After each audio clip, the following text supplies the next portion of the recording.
Joe Talbot.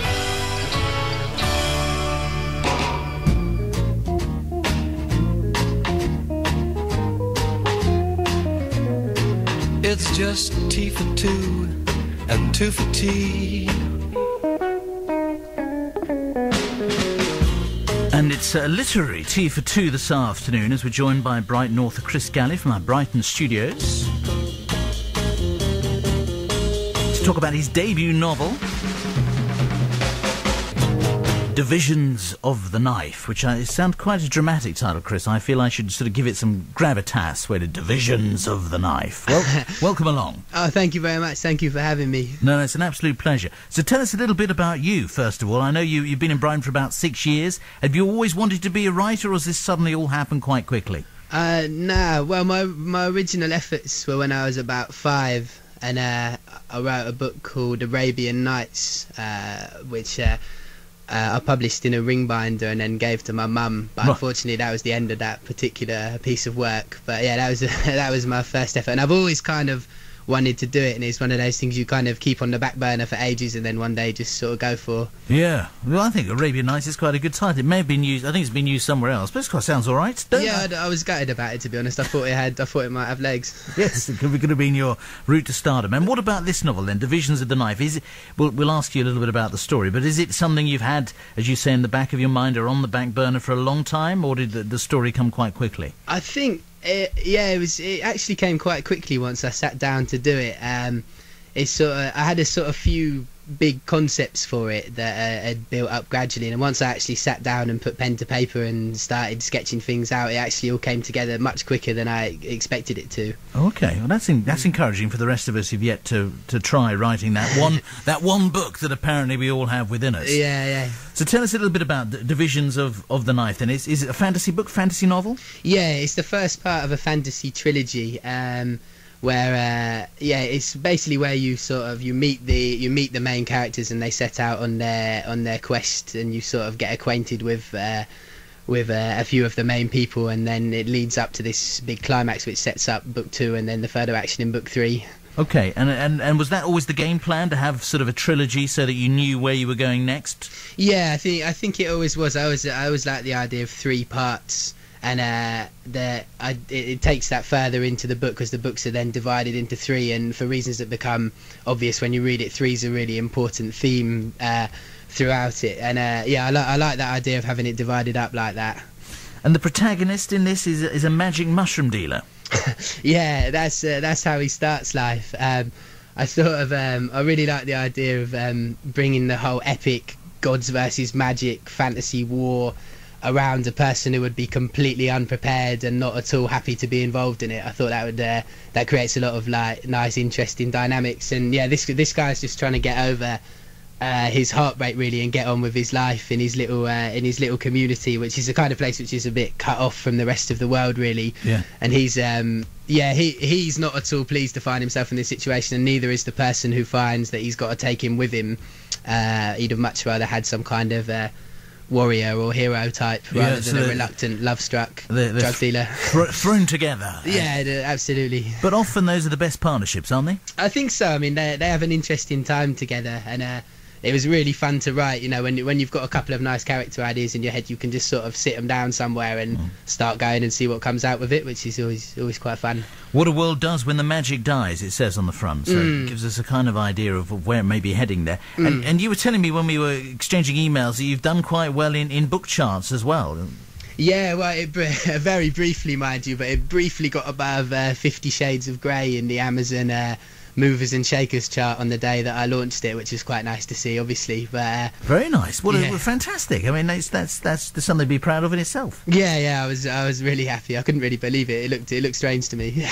And as it's the first part of a trilogy, how far have you got with the other 2? I mean, you obviously know where you're going, but have you written those yet? Have you started to write those yet? Yeah, book two's 80,000 words in, I think, so I've got another 20 to do. I'm hoping to get that out around October, November time, and then book 3 maybe the spring of next year. Okay, all right. And are you a disciplined writer, do you think, Chris? Are you the sort of person who gets up and writes from 9 to 5, or are you fitting it round the rest of your life? Or? No, it's been very much fit around the rest of my life at the moment. But yeah, when it's it's the weekend or when I've got a morning off, I'm quite good at getting up and getting on it, because I find I get massively slower throughout the day. You know, in the morning you can come up with some quite good stuff, and then you try and do the same thing at 7 o'clock in the evening, and just nothing happens really. Yeah, well, it's always interesting, I think, to chat to authors and how they approach it, whether, you know, you need to do it when it comes to you. Some people say, no, I stayed up consecutively for 72 hours because I couldn't stop writing once I started. Other people say, no, I only work 9 to 5, so you're a morning person. Yeah, absolutely, I think so. I think that's when the best stuff tends to happen. I'm a bit lazy in the evening. And who are your main influences, do you think? I mean, you an avid reader as well? Because authors are often split on that front. Some of them read copious amounts of other people's material, and some people barely read at all. I think, I'm not a huge reader, but I've got a few people who I absolutely love. Terry Pratchett and Robert Rankin are my two absolute favourite authors. Like the stuff that they do is just incredible. I think I could read it forever. Like the kind of mix of fantasy and humour and sort of making you care and making you laugh in such equal proportions, I think is just, it's amazing. And do you think they've influenced you, and you try to echo that in what you've written? Yeah, I think you take a bit of it with you. I mean, I think it's such a, because you're sort of doing it inside your own head. It is your voice so strongly that you don't feel comfortable with it unless it's you saying it on the page, if you know what I mean. Yeah. So you definitely take influence from other people, but then if it doesn't look like you once it appears on the screen, it doesn't seem very natural. No, it doesn't ring true. And exactly, yeah. And I suppose other people might find you out as well. They see through you. Yeah, exactly. No, you couldn't be out there genuinely copying people. I think that would be no good at all. And what about the future beyond this trilogy then? Is you going to continue to write? Do you have other ideas on the back burner, or do you think this will be it? No, I mean, I'd love to do it for the rest of my life. I feel like I've got, I just want to keep doing it. I mean, this trilogy, I want it to be my big first project, and kind of, something with a beginning and an end that I could complete, if you know what I mean. After that, I'd like to maybe create a world where it could be a much more open-ended series. Right, okay. Yeah, and then, you know what I mean, sort of have my whole world set up, but have various different places and different people that I could write about in this place, and, do as many as was fun. And in terms of getting published, I mean, that's the publishing world has changed so much in the last decade. The internet's made inroads and things like that, but to get publishing, get people interested and get it off the ground, is that difficult? It was actually happened quite quickly. I was really prepared to sit in for the long haul, because you do a bit of research on the internet, and there's a lot of stuff on there about not getting your hopes up, and don't take it to heart. Exactly, and how the publishing industry is controlled by evil people who just want to destroy your work. And from another planet. Exactly. I've read it. Yeah. And you sort of think, well, probably a lot of it's sour grapes, but maybe there's something in it. But actually, I just found I sent it off to Mirador Publishing, and they got back to me, and they've been amazing to work with and really helpful, and given me loads of input about marketing, because like you say, it's such a different world now. It's almost like I get the impression that, I don't know a great deal about it, but I get the impression that people are sort of almost finding their feet again in the new environment, maybe. It's like after the Ice Age, I think, and everything's just sort of settling down. Exactly, what the lay of the land is. Yeah, completely. So they've been so helpful in that way as well, which has been great. But they, I mean, having never written anything, how involved do they get? Do they tell you where to tweak and what to leave, or do you? I mean, because I know you don't want to be a prima donna and say, "Listen, I'm an author, and I can't be told what to do." But it's your baby, you know what I mean? So you must be quite protective. Yeah, no, and they were brilliant like that. So I mean, the thing is, it had because it had been written over 3 years, quite lazily and slowly.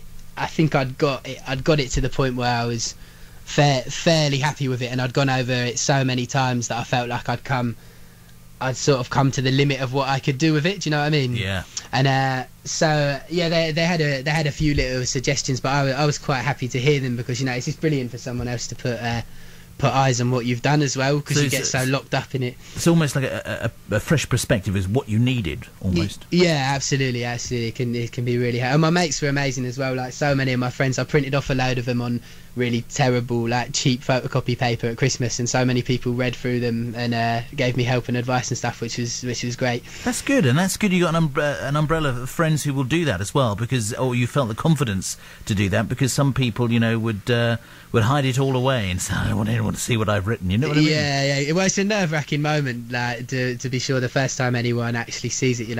And I think when you get so involved in a project, you kind of you almost get to the stage when you think, if someone told me this was awful and if someone told me this was amazing, I wouldn't be surprised either way. You know, you're so wrapped up in it all. But luckily, people gave me positive feedback rather than the latter. Wonderful, wonderful. Well, if it's a trilogy, I mean, you know, I always say to authors, "Oh, do you think there could be a film in it? Do you think anyone?" I mean, that would be incredible, wouldn't it? If someone took it up and took it to the next level. Yeah, that'd be amazing. I can't even imagine how good that'd be. Hopefully, one day I could interest someone in it like that. But I think it's got quite a cinematic style. Like I really like to visualise what's going on while I'm writing, and occasionally like just sketch out a little bit or whatever. So I hope that came across, the kind of how visual it is. Wonderful. All right, Chris. Well, look, it's been good to chat to you, and it's readily available. It's published now. It must be if it was above 50 Shades of Grey briefly in the Movers and Shakers Amazon chart. Yeah, so you can get it from Amazon.co.uk, or you can go to my website, which is chrisgallie.co.uk. Wonderful, Chris. Well, it's great to have you on the show, and thanks for getting in touch. Oh, thank you very much for talking to me. No, it's been an absolute pleasure, and good luck in the future. So this is the first part of the Broken Chamber trilogy by Chris Gallie, who's the Brighton author, speaking to us from our Brighton studios. And it's called Divisions of the Knife, What a World Does When the Magic Dies. And it's available now. And he's an all-good stockist, as the saying goes. And I'd like to thank him once again for joining us on the show.